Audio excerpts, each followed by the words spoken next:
All right, so good evening, everyone. Welcome to the online programming at the Jenks Center. Okay, so if you don't receive our e-newsletter, you can sign up at thejenkscenter.org at news. And if you don't want to be included in our presentation to be recorded, then you could turn your camera off at this point. So in May, we have Ayurvedic Series Part 3. You don't have to have been in Part 1 and 2 to appreciate it and learn something from Dr. Shah. We have Art Application to Improve Health, and that's with Jennifer Zhang. She is the Winchester School of Chinese Culture. We have The Voyage of Mercy with Stephen Pulio, and our host for that will be Ann Severson. She does our creative journaling class. That will be on May 18th. You can still pick up your books at Bookends in Winchester. We have acupressure demonstration with John Saya on May 20th, and there's still room in that class. So please sign up if you'd like to learn how to do that for yourself. I highly recommend the next lecture, which is going to be Modern Architecture and Culturally Sustained Japan with Ulker Cooper. She was a Fulbright scholar, received her doctorate at Cornell University, teaches at Rhode Island School of Design, a very impressive person. So please come and join us for that. If you enjoy architecture, definitely want to be a part of that. We have a privacy workshop on May 25th, which is how to protect yourself online. We have Dancers Dialogue with guest Hitsa Yu. She is out in LA in his Korean dance. She's a composer, she's a director, she's a choreographer, musician. It's going to be really fascinating, and Pamela Weiss is our host for that. So she does a great job, so we recommend that you come and see that. And in June, our programming will be Composer's Corner with guest Olivia Perez. I hope I'm saying this right. Colel Mayer on June 1st, which is a bit earlier in the month than we normally do it. So make sure you jot that down. And then we have the second part in our Walking Winchester series, which is the Griffin Museum. We're going to find out how they have survived the pandemic and what they're doing now and how they're reopening. Styling Your Outdoor Space with Stacy Martin. She is very popular, so I encourage you to join us for that. And that's a Saturday afternoon. Acrylic Painting Basics with Eli Portman. He's amazing. So if you want to get in on that, definitely write that down. Ayurvedic Series Part 4. With Dr. Shah. We have a practitioner-oriented acupressure workshop. So how to, the last one, I think the first one is how to do that to yourself. This one you'll be, how can you handle helping other people? The Rat Pack. So we're going to have some music and movie clips with Debbie Block. And she's done some programs in the daytime. And then to continue that, we have the second half of our Acrylic Painting Basics with Eli Portman. Thinking of Flipping a House with Marilyn Savage. She's going to teach us how to do that. So Introduction to Hansi, which is Chinese letters and calligraphy. That's with Mei Hong. We have a shop tour with locomotive builder Ed Hume. He is going to show us his workshop, all of his tools, how to do 3D printing, how to create a locomotive that runs without electricity on butane and coal. We have Dancers Dialogue with guest Deborah Boyle. She is in Winchester, so that should be very interesting. So I want to thank the Cummings Foundation for their generous grant in making all of this possible. And that takes us to this evening. So we have Composer's Corner with guest Mark Kross, and I'm going to turn this over to Andrew, my amazing husband. sweetheart. That's very kind of you. Nice. So we're very blessed tonight to have Mark Kross with us. I'm going to make sure that I get myself back, and let's see. We have to get this to the mode where people can see us. Um, are we set up for that, hon? I'm We not can sure. see you. Okay, good. Excellent. For some reason, I can't see it, but okay, there we go. Well, people say I have a face made for radio anyway, so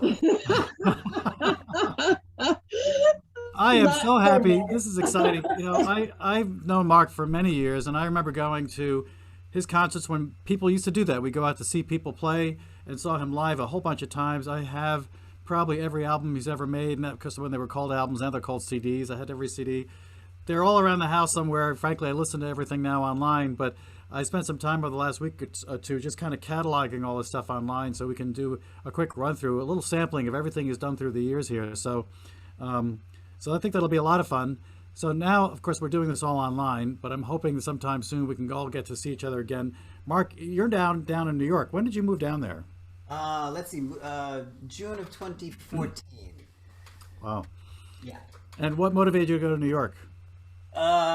Louise did actually. Ah, I had met Louise, and she was living in here in the city, and I was living up in Stoneham, in fact, and that worked for a little while, but there was an awful lot of miles on the car. Oh, hey, there she is. yeah. What a great shot of you two. It's really, you look so compatible there. Well, we are. Yeah, very nice. And Oh, she's an amazing singer. She's got wonderful energy. We're going to actually see some of her tonight, I think, in one of your latest things called Quarantine Dreams. yeah. So I'm looking forward to that. That should be a lot of fun. So let's give people a little taste of what you do. I'm going to basically share my screen, and this is one that goes way back to let's see, when was the Cacciatore album? I think that was Oh gosh, you know what? I tell you, 1989. it was recorded, I think, at the end of '89, and if you show the album cover, somehow I had this concept of this is going to be a great album cover. Sort of the name of the. Oops. Ooh, that's Sorry, not sorry.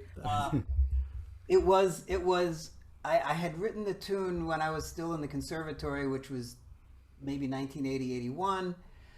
And I always had this idea, like somehow the word cacciatore came to me when I wrote this tune. I have no idea why, but then I had this concept of a picture that was going to go on a nice big 12 by 12 glossy album cover. And by the time I got around to recording it, it ended up on a 5 by 5 CD cover. So it wasn't quite. Well, Yeah. by the way, isn't there's a musical term that sounds a lot like Cacciatore? For the life of me at the moment, I can't think of it, but There's any number of them. yes, okay, those Italians. Okay, so let me share this with you now, and then I'm going to play the head for a little bit, and then we can talk over it a little bit as you can discuss, maybe share a little bit how you came about doing it and that sort of thing. Here we go. This is going to be treading water, I think, right? Yes, yep, Okay, treading water. Right. treading water. Okay.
I'm going to lower the sound a little bit so we can talk Hey, over well, we it. don't, we don't need to hear the piano solo. Well, tell you that pianist is pretty good. What I love is the way you develop it. I like the way you start with this idea, then obviously you move it around a bit. But a good piano solo really moves someplace, and that's what you're doing here. I don't know quite how you guys do it because I hear some performers and they just kind of, I don't know, they meander around, but I mean, yours seems to develop and grow into something that really works. How do you think about that? Or how do you go about doing that? Oh, Yeah, how do you make that, how do you develop it live so that it actually has, it almost tells a story? You have a way of starting with something and developing it. It's not just meandering around doing anything in the chord structure. I kind of like to. It doesn't always work. Sometimes it works better than others. This is a tool that I've been practicing for. And I like to think of a solo as a composition, and it really is. And if things go well, it has a beginning, middle, and end. And Right. again, if things go well, it is based on an idea. I'd say probably about 13% of the time that actually happens. So when it happens, it's like, oh yeah, that kind of worked. So Yeah. this tune, it's sort of a standard form. I'll get a little bit into the weeds there. I know there are maybe some people who understand jazz harmony a little bit, but Yeah. it starts as a blues. The first A section. I don't think I've played it since then, by the way. Same line again.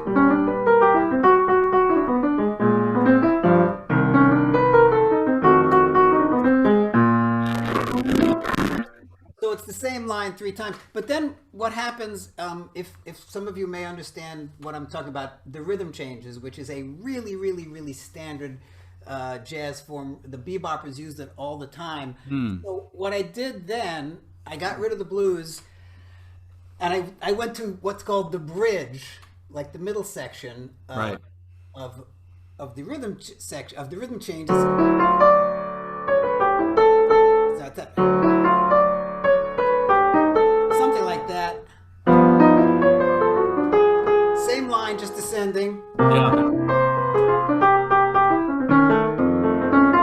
And then the original melody only with the actual rhythm changes.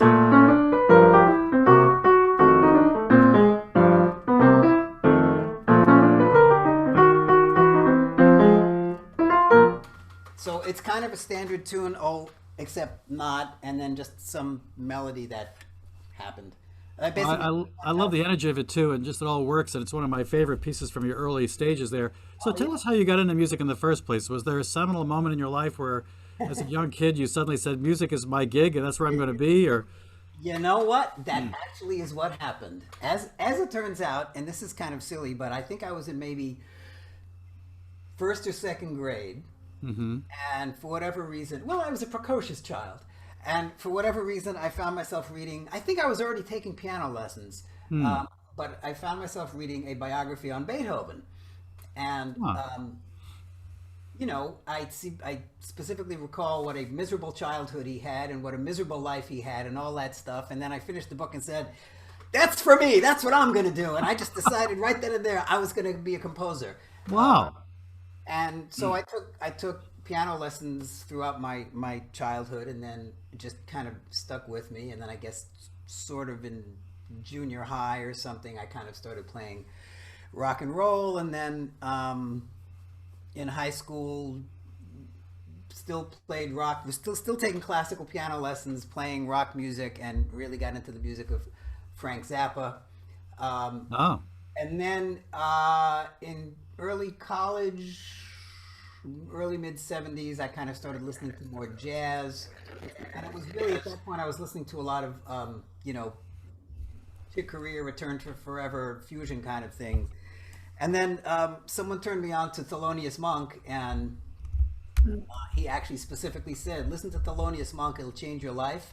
And I did, and it did. So, and at the same time in college, I was studying composition with a great sort of classical composer named Ezra Latterman, who I remember this.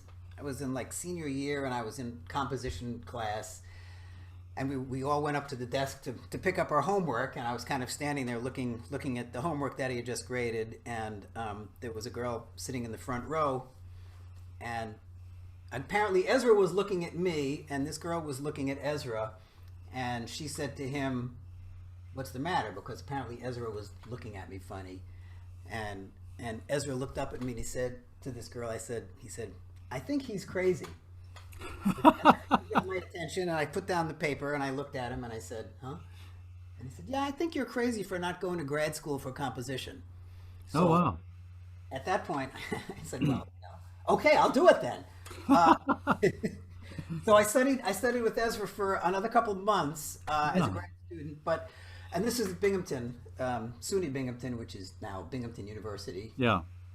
And it was interesting because I was listening to jazz, I was playing jazz, but when I was with him, I was not writing jazz, and we kind of came to this, it wasn't going to work, so he said he could help me with composition, and I would fill in the jazz part. So that's what I think. My first big band chart, it was jazz, but it didn't have like standard jazz form. Anyway, so it was kind of that's how that happened. And then that's very cool. After a little while with Ezra, I went up to New England Conservatory and did a master's there, but not in composition because the performance department was easier to get into.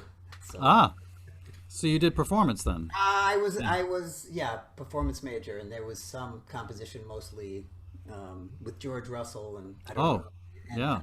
And Tom McKinley, another great jazz player and composer. Mm-hmm. And now these performances were all jazz, I assume? Yeah, that's basically all I was doing at that point. Yep. Yeah. By the way, when I think of Zappa, one of my favorite pieces is Peaches and Regalia, where he plays everything, like minor third apart or whatever. It's just really pretty, very, very complex kind of stuff. I was always a big fan of his, and interestingly enough, and maybe later we can talk about this, but later in life, as in the past few years, I have been taking to writing some stuff that is, I don't consider it jazz. I think, the classical players think it's jazz and the jazz players think it's classical. But I kind of find that, oddly enough, one of my more non-jazz, quote unquote, classical composing influences is actually Frank Zappa. Oh, wow. Well, we'll get there. Let's get there. Okay, we're going to get there. We're going to move forward. Let's see. We're going to move to your next piece that I have lined up here. Let's see. What is that piece? I've got to get back to this. Okay. Mr. Bones. Now, there's a great story on Mr. Bones, right? That's a different record. Yeah, there we go. Yeah. Oh, yeah. By the way, I should mention that the players on this band, in the Boston area, you might have recognized that flugelhorn as Herb Pomeroy. He played on these records. This one, this particular record is only a trio. Billy Novick and Herb Pomeroy play on it, but not on this particular tune. Ed Sorrentino is the drummer, and Mark Pucci is the bass player. The story behind this one, I had gone skiing. Oh, well, actually, it was more like falling. And I broke a bone. Ouch. Yeah, exactly. And my daughter Joelle, who was probably about 3, maybe 4 at the time, somehow she said that Mr. Bones was angry with me. So somehow that kind of informed or inspired the tune. I don't remember. All right. Well, here goes. Here's some of Mr. Bones. Yeah.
Let's talk about this one a bit. I just love the way you develop that. Do you want to talk a little bit about how you came about even thinking about it? You know what? I don't remember exactly. It seemed like a good I wonder if it might have subterraneously. That's not the right word. Yep. Subconsciously, maybe. Um, come from like uh, uh,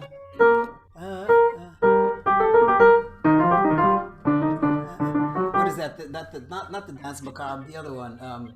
Anyway, it's like the bone music. Yeah. I think that's kind of where it came from. I was thinking of like skeleton type music. Yeah. Very nice.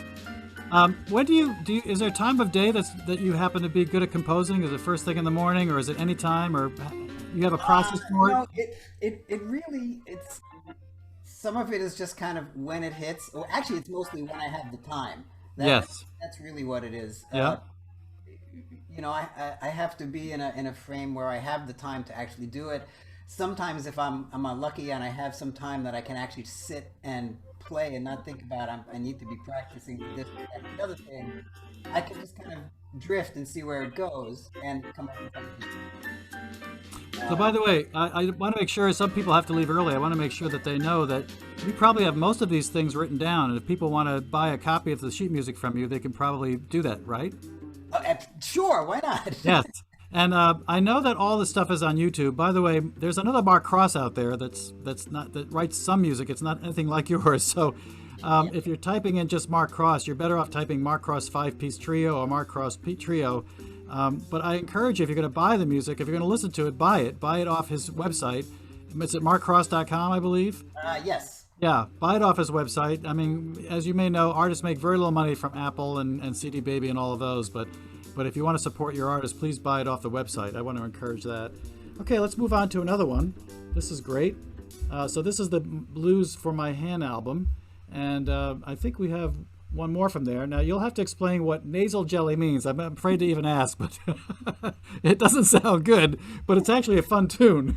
This was... believe it or not, I have a handful of tunes that somehow are inspired by my daughter. I think you've already heard one, right? Yeah. I think in the middle of there was, I don't know, my daughter again was very, very young, and she had a really bad cold or something, and the cold had kept her up. You can see where this is going, right? The cold kept her up, and she couldn't sleep. And if you have children, you know what I'm talking about. So you get up, and it's the middle of the night, and I know what happened. A little while earlier, she had woken up in the middle of the night, and she was complaining about a floppy. She was yelling, "Oh, I've got a floppy blanket! I've got a floppy!" And we didn't know what that meant, so went in, and her blanket had fallen on the floor. So I went back to bed, and I kind of started thinking about this melody, which then I called a floppy blanket. And I told her about it, and she thought that was very fun. And so when she had this cold and she couldn't sleep, and we were kind of, I remember sitting on the kitchen floor with her, and she was crying, and it was the middle of the night. And then she kind of stopped, and she said something about, "I guess you have to write a song about this." So that was the challenge. And so I was thinking, what would a song about like a clogged up nose sound like? So I thought there would be a lot of honking in it. So this is a song that has a lot of honk honk. So let it rip. All right. There is a rhyme and reason to this. Here we go. I guess, yeah.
never hear this song the same way again. I think that's a good thing. I've got a whole new experience around this song, so thank you for sharing that wonderful story. That's great.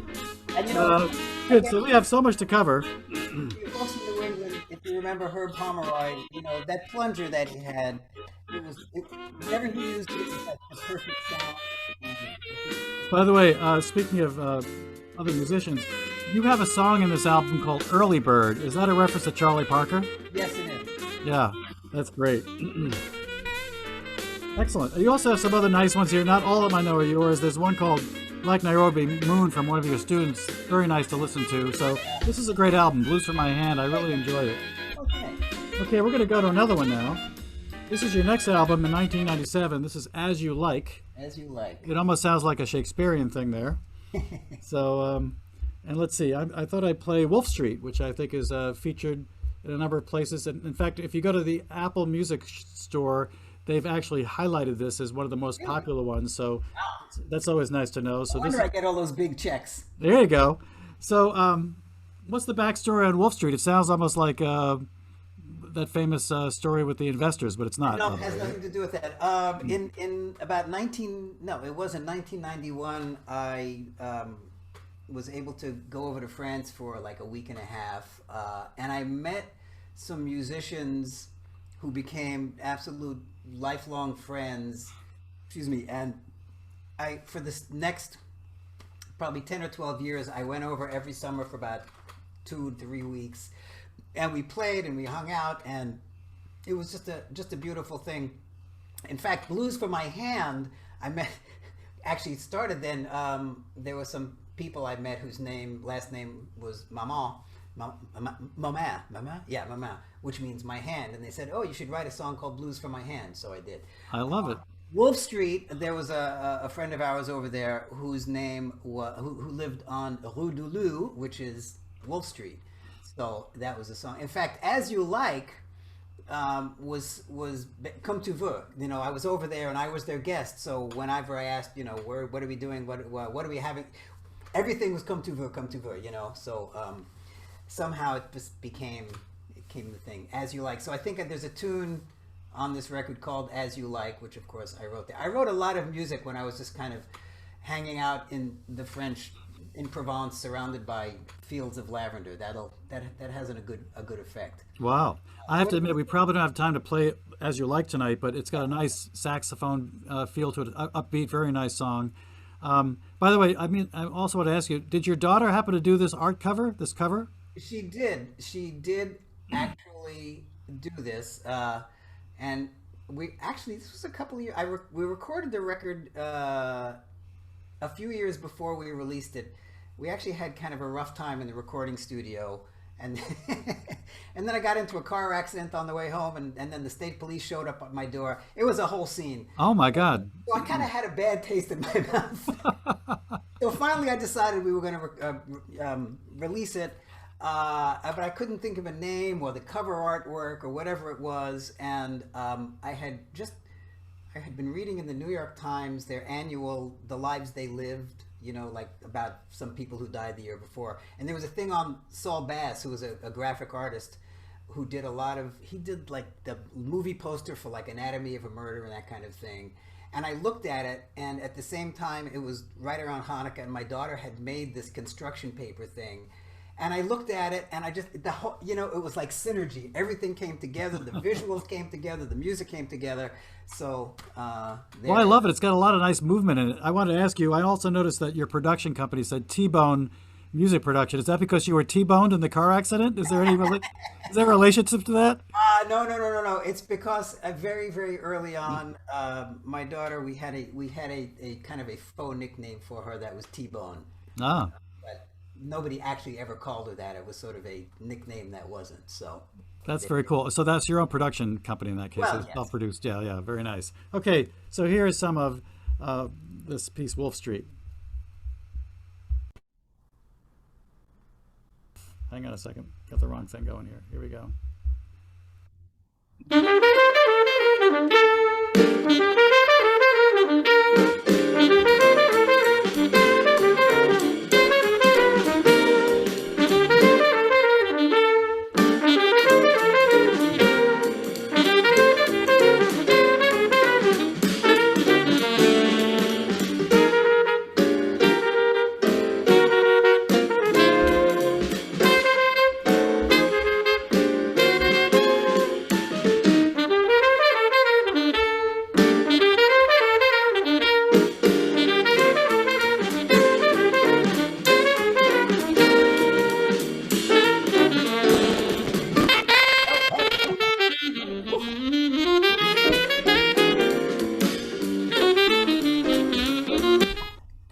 So you cannot listen to this piece and not be tapping your foot. If anyone's out there not tapping their foot, there's something wrong with it. It's just such a great high energy piece.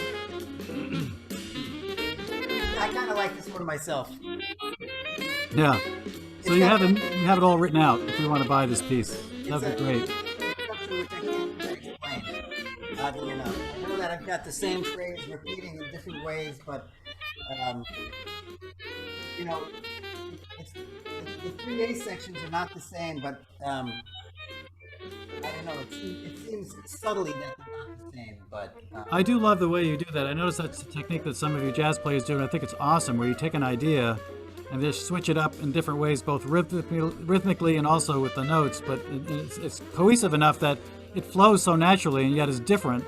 And so you almost feel, because it is similar, you feel like you know it and own the piece almost right away as you listen to it.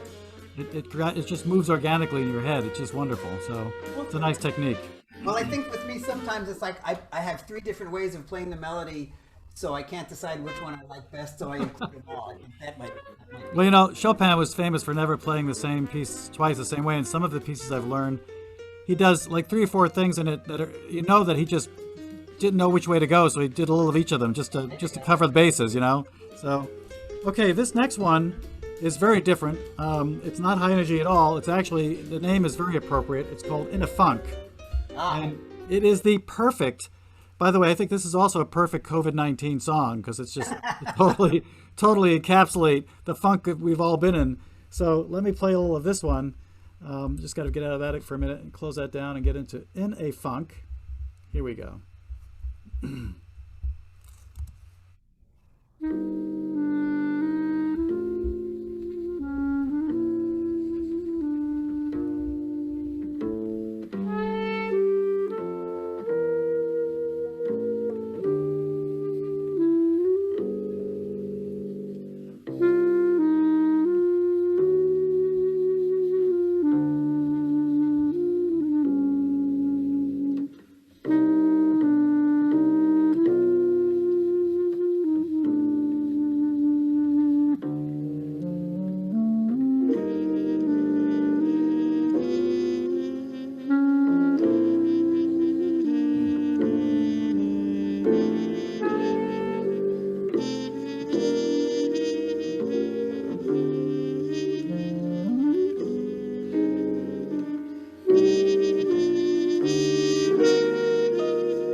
What I love about this, it really transports you. I feel almost like it puts me into some kind of a movie of some kind. I mean, I feel there's just a whole wonderful aura about it. How do you write for a muted trumpet? It's a wonderful sound. Oh, you know, I was really fortunate / blessed, or you know, I guess to have a guy like Herb Pomeroy in my band. Yeah. And he was in my band because I asked him to play a couple of tunes in that first recording, and he really liked my music, and he really encouraged me. And he would kind of, you know, he would encourage me to write, because we had this band that got together once a month and rehearsed. So I would have to write music, and it was, you know, great. And I knew what Herb's sound would be, and I knew what Billy's sound would be. Yeah. And also, it was really kind of nice because I would write the tune, and you know, mostly they were just like lead sheets. Yes. And then I'd throw them at the band, and we'd kind of play them and toss around ideas for arrangements. And Herb always had great ideas, and you know, when Herb suggests like, "Oh, this would be a good way of arranging this tune," you know, what are you going to say? No, I don't think you know what you're talking about, Herb. You know, but his sound, you know, I guess when I write a melody like that, it makes sense that I'm hearing it for something like a muted trumpet. Maybe if Herb played flugelhorn. And of course, I had Billy Novak, who played beautiful clarinet and, just smoking alto sax. So I had a lot of sounds that I could work with. And the more we worked together, and we were a working band for 10 years or something. And, the more I worked with them, you get to know their sound and how things work. And they got to really know my music, and they would kind of give me a hard time about it. Like, oh, he's doing that again. But it was an absolute great period of time in my life because I had great musicians who I got to just write for, and they really loved playing the music. Yeah. Now, did you meet these all through school, through Berkeley or New No, York I didn't go to Conservatory? Berkeley. Some SUNY, I mean. No, this was in Boston. Actually, I met Mark Pucci. I met at a jam session at the 1369 in Cambridge. Oh my God, yeah, I remember that place. Is that still around, by the way? It's a coffee shop, from what I've heard. Yeah, yeah. And he and I became very close friends. In fact, we still play together, and he still, lives in Belmont. Mm-hmm. Ed Sorrentino, the drummer, he and I taught together at the South Shore Conservatory down in Hingham, and I think he's still there. And Mark actually introduced me to a lot of musicians. He introduced me to Herb, and he introduced me to Billy. We ended up playing on gigs a lot together. So that's how I met those guys, and it was a fortunate happenstance.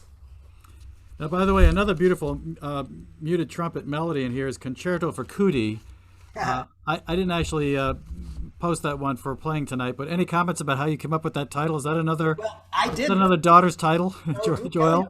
Actually, that was the thing he wrote for the great Cootie Williams, who played in his band for another master. He was the master of the plunger. Wow. So it's a tune that most people know as "Do Nothing Till You Hear From Me." Right. But it was originally this Concerto for Cootie. I love it. Okay. The next thing we're going to do is your album Out Front. Now, this came out in 2000, and you got some great pieces here. In fact, Out Front's a very nice, high-energy one. I picked this one, Holding Patterns, because I like it's got a mysterious quality to it, so I thought I'd share some of this with the group here. It's almost like a detective movie or something I can see happening here, so hang on a second.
But of course, we have so much to cover. But and now is that an alto flute? What does that sound? Yeah, that is actually very, very good. That is an alto flute. And here's a good example of the band arrangement. Hey, and by the way, this was another Joel inspired tune. I think it was probably about. She was was probably about 3, and like she had daycare a couple times a week, and she was in that period of time where like she didn't want to be dropped off, and she would just kept saying, "I want to hold you, I want to hold you." So this kind of became, I want to hold, I want to hold you, So I had this tune with these 2 lines.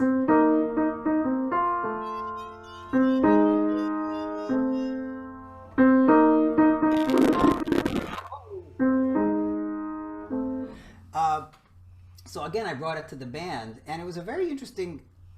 Herb, great player, but not really known for his high screaming beboppy chops. So we had this band that had trumpet and alto sax, and quite often the alto ended up playing on top of the trumpet, which was a really a color that you don't hear as much. So this one, Billy looked at this melody and he thought that this would be perfect for alto flute. So then we've got Herb playing way down at the bottom of his register in a harmon mute, So that's how we get this, Not where you usually write for trumpet. And I don't think I did write for trumpet. But that's where it ended up. That's wonderful. So Joel had a lot of impact on your music, evidently. Yeah. So that's why it's called holding patterns. Is that Right. I was thinking it was something completely different, but okay, that's a great insight. Either Now, that or you pick the 3 tunes that she inspired. I guess you got a lot of nice high energy stuff on this album. I really love listening to it. You also have a couple of laid back ones like Late Summer. You got a nice muted trumpet one called Falling Back. You have one called Can of Worms. Is there a story behind that, Can of Worms, or it's just it just sounded like? No, hang on a second. Yeah, that one was not originally called Can of Worms.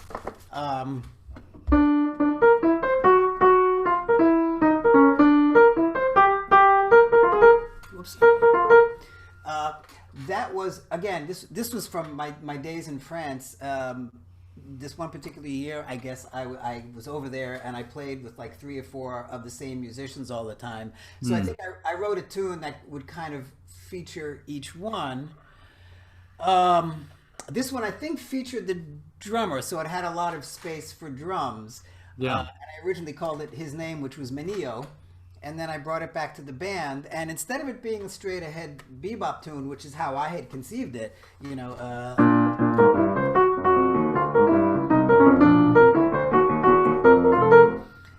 with the different bridge. Here's where the drums go.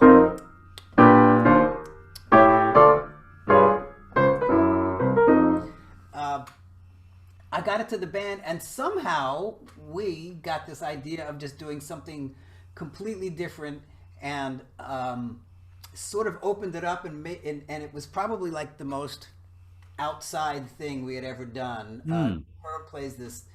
Well, it's just basically, anyway, you're going to have to listen to it at some point, folks. Yeah. And then I guess at some point, somebody in the band, maybe Billy, said, well, I guess I opened up a real can of worms with that explanation, with that suggestion, whatever the suggestion was. I love it. It became Can of And Worms. that became the name. That's great. And it seems really appropriate to this tune, actually. Now here's another one that I'm going to play this now. It's called Blue Cheese. You want to give us a little background on this before I hit the Oh, yeah, I love this tune, actually. We had done a wedding gig in somewhere kind of far away in Vermont. Mm-hmm. So like at least a 3-hour drive from Boston. And one of the things I wanted to do while I was up there was I wanted to, there's these places in Vermont where you can go into this, like a country store, and there's a big wheel of cheddar cheese, and you could just get some cheese. So I really wanted to get some cheese, but I couldn't find any. So Herb and I were driving home, and it was like, I don't know, 2 a.m, and we were tired and we were kind of punchy. And I kept thinking about cheese, and the 2 of us, we just started getting silly, and every sign that we saw, we just put the word cheese in. It's like cheese crossing next 4 miles, or, and I got home, and the next day or 2, I kind of started writing this tune, which had sort of a bluesy thing to it, and, that's what goes on up here, folks. I love it. Okay, so here's Blue Cheese. It's making me hungry, by the way. Yeah, there you go.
painful to turn these down, but we had so much to cover.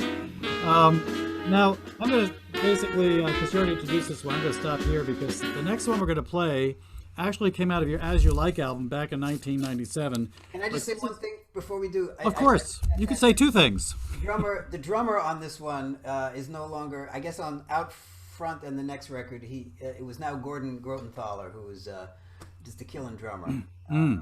Very nice. Very nice. This next one you did on your As You Like album, but this is featured on your Out at Night album where you played at the Regatta Bar. So this is all live, and this is a great rendering of Merengue, Mr. Merengue. I almost said meringue. Do you want to tell us a little bit about the backstory on that? Yeah, briefly. First of all, that cover, that's the house that we stayed in Provence, and that's the night sky was pretty amazing. Nice. I was teaching somewhere. It was in Lynn. I think it was at the North Shore Community College, and I had one student come in, and I think I only had one. He only took one lesson. I think he might have been Dominican. And he came in, and he basically, the only thing he wanted to learn in his lesson was how to write this. He played this for me.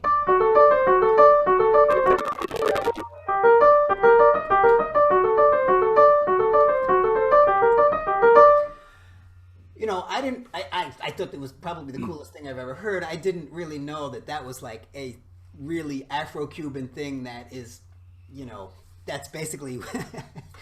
That's basically what Latin American music is based on. It's called the Montuno. So I really loved it, and I kind of...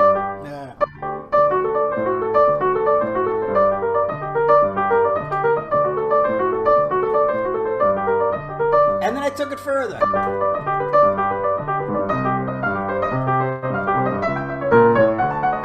And then I put the klezmer ending on it. Well, I remember when you played this live, and I so loved it. I love this album, so I'm going to play some of this right now. Yeah, sure.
About this, even though it's live, it's very tight. It really feels well produced. Very nice. We rehearsed a lot. I bet you did. Nice.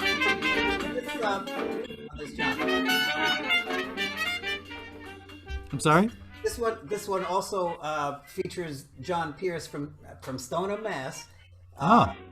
He was the sixth member of the five-piece trio at that point. And what does he play? He's a trombone player. Okay. I love that. That could be a whole nother group, the six-piece five-trio band or whatever. Yeah. Well, you already called yourself a five-piece trio, which I love. Yeah, but then we had version 6.1.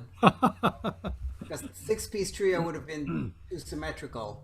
And it couldn't be version 6.0 because you need to get the bugs out. There you go. So I'm told. Spoken like high technology, a true guy. Okay, I'm going to now change gears a little bit. Do you want to talk about the sayings of the fathers? This is a whole nother world. Yeah. So tell us about this.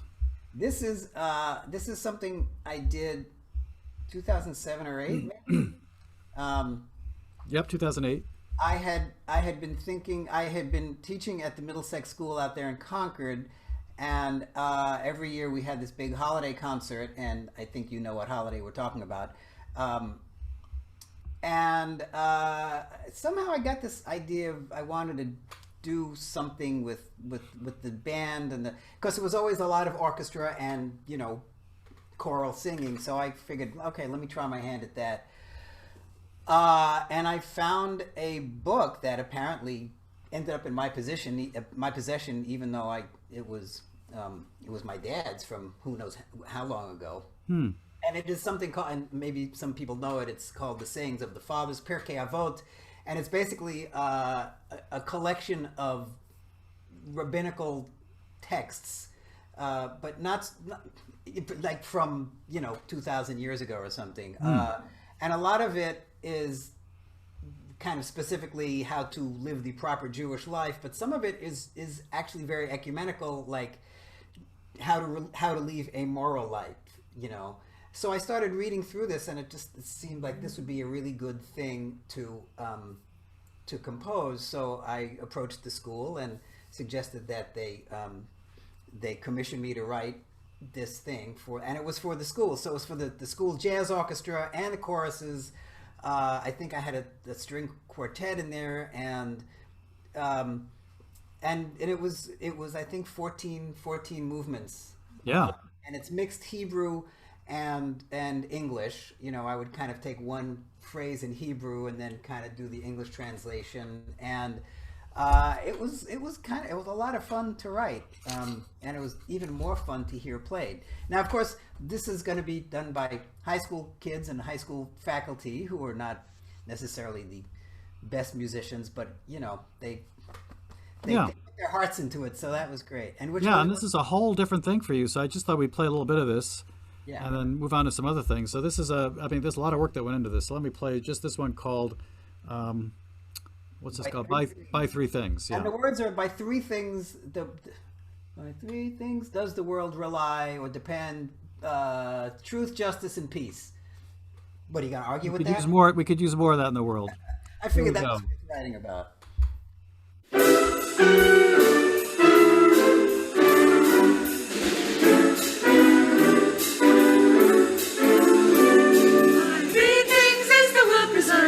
Three things is the world preserved. By three things is the world preserved. By truth, justice, and peace. By three things is the world preserved. Shalom shall never leave. Speak the truth, be fair and just, and give your life to His next.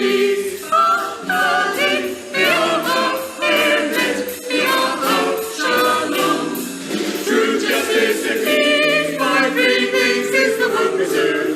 Shalom shall never leave. Speak the truth, establish peace, and live your life with integrity. To speak the truth, let the day be day. Speak the truth, let the day be day. Justice is truth in action. Justice is truth in action.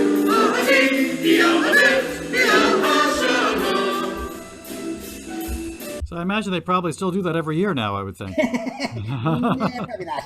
Maybe not. Okay. But very nice. I mean, obviously a lot of work went into that. There's I think there's an hour of this at least. Yeah. That's a CD out there. And I want to now move to something in 2015, Foray at Play. I happen to love Foray, so this really piqued my interest. You want to talk a bit about that while I set it up?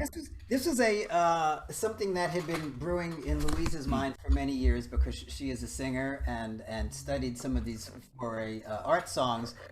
And she always thought that it would be really good to try to have a jazz, what did I call it? Jazz interpretation. So there was one that she showed me, and I just thought it was like the best idea ever. And then we just totally got into it. And I think we took, I don't know, 8, 9, I can't remember how many of them we did. And we really, really tried to stay true to the spirit of the music, because sometimes you hear like jazzifications of classical music and it's kind of corny or cheesy, and we really tried not to do that. So this one is May. I can't remember who did it might be Victor Hugo. I can't remember who did the poem. But and basically what I would do is I would kind of play through them. I'd play the melody, and then I'd kind of turn it into a lead sheet. It's like, wow, these harmonies are so hip, but this one I started playing with, and it's written in 3. But then the more I looked at it, I realized I could kind of turn it into a 32-bar Jobim tune.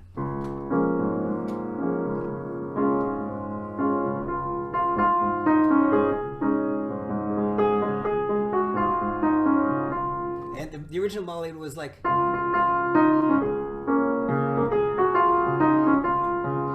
that kind of thing.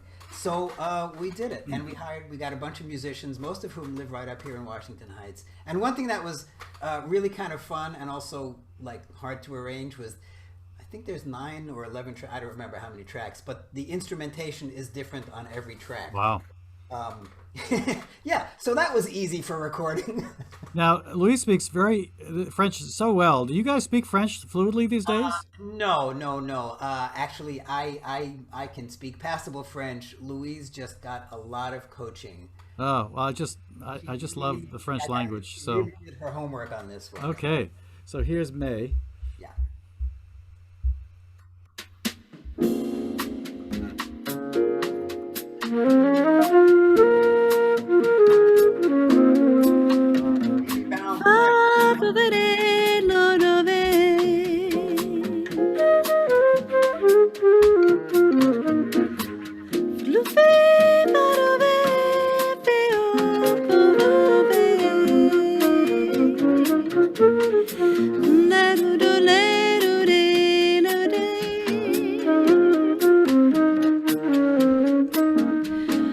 Puisque met tout un plat dans les plaines nous réclament, viens ne te lasse pas de mêler à ton âme la campagne, les bois, les ombrages charmants, les nuages clairs des I gotta tell you, folks, you have to buy this CD and play it on a Sunday afternoon with a wine glass in hand and just enjoy. The music is so beautiful. So, I wish we could play all of this, but we have a few more things to cover to wrap up the hour. I got all night. Okay. So, let's play. Tell us about the artwork you've been doing lately. Let's see. I'm going to bring up water music. Give us a little background on that. Yeah. Oh, so I guess having spent a little bit of time with this foray, I was really enjoying and appreciating the art song, which is something that really kind of started in the 19th century. It was a very popular thing to take. Which is what Fauré did. Actually, Schubert, man, he wrote hundreds of these things where he took an existing poem and set it to music, which is what Fauré did with all of his. And I kind of started thinking about that. And then Louise's dad was a composer himself, and he did a lot on the forefront of electronic music and computer generated music back when it was like punch cards, and it would take all night to like program that kind of thing. But he did a song. He did 3 different versions, and one of them was actually almost like Schumann, and it was by a poet named Robert Creeley. And we played this thing. It's like, oh man, I have no idea what this means, but it's very cool. So I thought, okay, I'm going to try my hand at it, but I want to find a poet. Well, I guess I started looking into Creeley, and what I really liked about him was, since I never did this before, I didn't want a lot of words. I didn't want to have to set hundreds of words to music. I need something that has like 9 words in it. So I stumbled across this Robert Creeley, and I totally loved his poetry because it was, wait a minute, is that what it? No, it was really. I guess the idea with poetry is it's you interpret it however you want. So I just started writing. I think I did 12 of his poems, but some of them have more than one version. So it ended up being 16 songs. So this is going to be 2 of them. This is Water Music, and this was recorded about 2 years ago. This was at Middlesex. I came up, and my friends there, Pearson Wetzel was the pianist, and Pam Murray, who's just a wonderful soprano. They did this little this recital for me. So here's Excellent. One or two. Thank you. Here we go.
Wow. I actually got goosebumps with that, listening to that. You know, I actually had a challenge similar to this. The Azerbaijan embassy asked me to write a piece to commemorate the 650th anniversary of Nassimi and Mahdi, and you know, I had to take a poem and write music around it. I think I was much more literal than you. What I love about this is it just is so musical. I think mine suffered the music a little bit because I was trying to imitate every little thing along the way, but this really has a nice water-like quality to it as well. How did you go about getting motivated? You know, what was it that moved you, and how did you go about writing to this? Well, I'd read the words and get, even though I couldn't really understand exactly what's going on, I just got a sort of general sense, and then I also went with the rhythm of the words, and it's very interesting because the way I had the captions on that, you know, Creeley, he would break sentences up as poets will do. You know, it wouldn't be the words are a beautiful music. It might be the words are a beautiful music. And so I really wanted to pay attention to his phrasing, putting it into you know, getting the rhythm of his phrasing into the music. And then whatever it was, I think, okay, water music. So I just kind of went with this sort of flowy kind. Yes. Yeah. If you play the other one, it's entirely different, and it's got a total different sense. It's almost kind of funny, and you can also see the way he wrote the words. Was this I know a man? Yeah. Yeah, and by the way, there's another version that you have on YouTube, I believe, that is just instrumental and not the singing. Oh, so, that's right. Oh, I forgot about that. There's got a picture of a car on it or something, or I don't know. But anyway, there's an I almost went to play that, and then I realized, no, you wanted me to play this version. So I'm glad it's the same, you know, there's an ensemble based around the corner here called Double Entendre, and it's an entirely double reed ensemble. It's a collective of about 12, 15. And they have got this great grant from the city to play like in bars and play in parks, play in places that are not where you usually hear classical music. So I took a couple of these things and arranged it for them. That was really kind of fun. I think very nice. Okay, so this is I Know a Man. Yeah, this is kind of fun. By the way, this has if you pay attention, there's a little bit of almost a quote or a hint of a Beatles tune in this. Oh, I did not catch that. I'm going to look for it now. It's extremely subtle. No one has ever got it, by the way. Okay. As I said to my friend, because I am always talking, John, I said, which was not his name. The darkness surrounds us.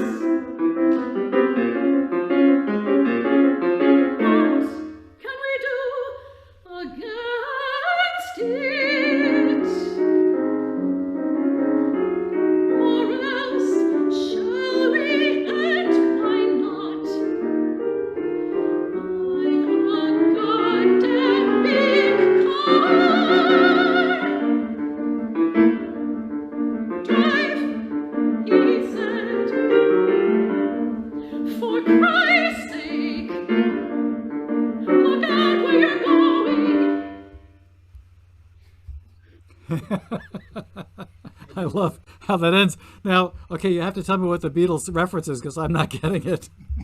All right. When she sings buy a goddamn big car, the piano goes Oh, yes. beep beep beep beep. Yeah. Yes, yes, okay. Oh, my God. Text Okay. painting, my friends. I do know that. Okay.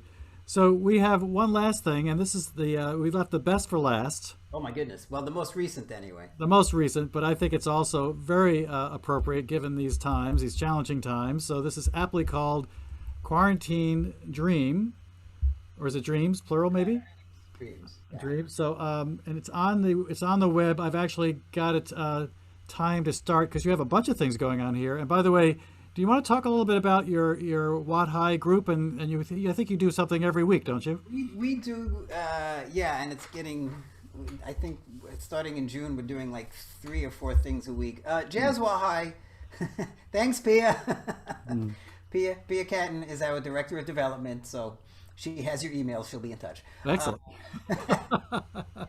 Jazz Watt High is something we started, I think, in 2015. It just became a neighborhood resource for jazz, and Louise and I run it. And we started with a weekly jam session, and we did, I think, 240 something of them before the pandemic hit. And then we moved online and did sort of a jazz salon. And then we started doing 3 and 4 day jazz festivals in the neighborhood. So we've got that going on. And then a few years ago, we started doing monthly jazz vocal series. And there's a local Indian restaurant that used to have jazz. Oh, that's right. John Mills has played Foray with us. John Mills is somewhere in the audience there. Hey, John. Anyway, so what we did, this restaurant used to have jazz every Friday night, but obviously they couldn't anymore. So we started producing it online every Friday night. So we just do a bunch of stuff, and we seem to be doing more, which is great. It's like this has become our purpose. In fact, this afternoon we just had a jam session over in Bennett Park around the corner, which we've been doing every week, just open air jam sessions that people in the neighborhood and musicians and everybody involved just absolutely loves. If you're interested, you can go to jazzwahai.org, jazzwah.org, and find out what we do, because we're kind of proud of it. So this thing was, I think we recorded this back in January, and the tune itself, we have a house in the country up in the Berkshires, and when things started getting really scary, thanks, Louise.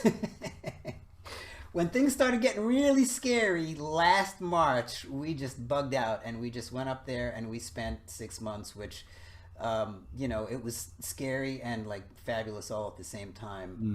And we started producing, because we could do it online, it didn't matter where we were.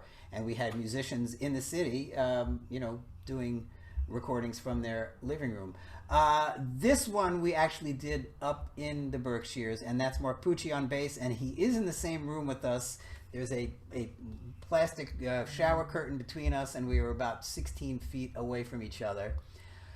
And this tune... All right. Well, we are, fingers crossed I'm sorry. Go ahead. I didn't mean to do that. This tune kind of... I wrote it... for this next one, folks, because... I'm sorry. About a year ago, I guess early April, as sometimes happens, I get these melodies that happen in the middle of the night, and so I kind of got up and wrote it down, because if you don't, you forget it. And it kind of happened in a dream, and it happened at the beginning of quarantining, so it was called Quarantine Dreams. And then a few months later, Louise put some lyrics to it, and I think it took her several months, but so she did the lyrics, and now it's in the book. Well, here goes. I'm trying to open it up to cover the whole screen, but every time I do it, it starts it up. So let's see if I can do this and not do that and start it. Here we go. Okay. Composer is, of course, Mark Kross, and he likes to write things that are Unplayable, some, perhaps sometimes unsingable, but it does not deter us. Right? Perhaps it should. I don't know. Anyway, it should deter me. This is a tune called Quarantine Dreams, and do you want to say a few quick words about it, or should we just go right to it? Quarantine Dreams. I wrote this in 1987 during the... No. You remember All right. that? Remember that pandemic we had in 1987? This is Quarantine Dreams, and I wrote the lyrics to it, and I think it's hopeful. It's not the quarantine dreams where you think, oh, horrible things are happening. No, that would be Quarantine Nightmare. Anyway, this is Quarantine Dreams. It was based on a melody that that ran through my head in the middle of a dream one night early in this stuff. But that was so last year. That was so 2000. You guys are great together.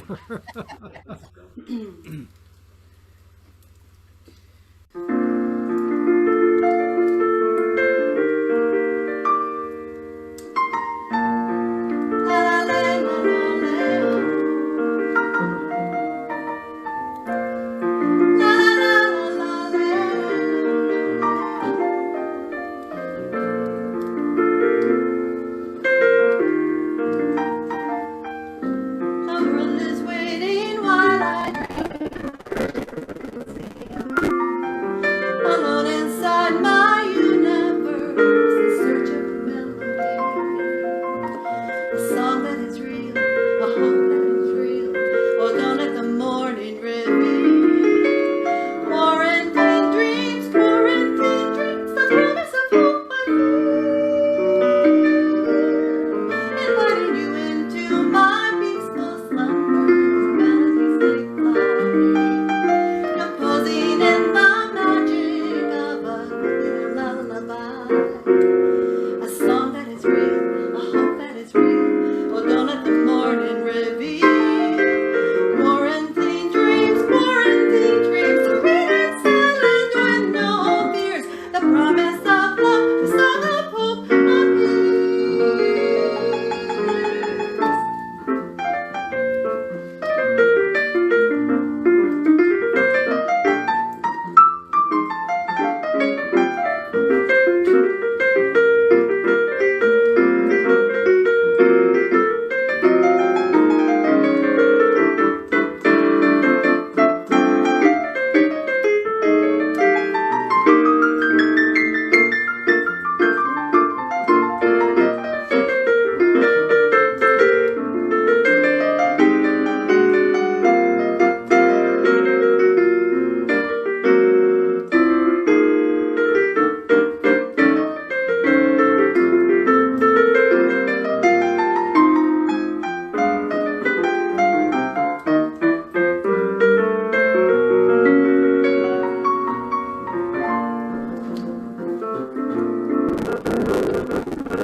Sorry.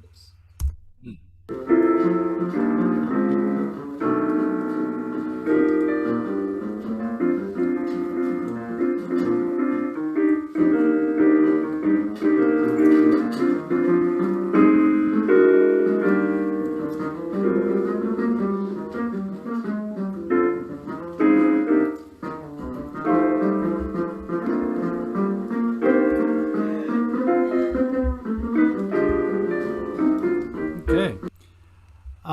I apologize. I had someone just joined, believe it or not, and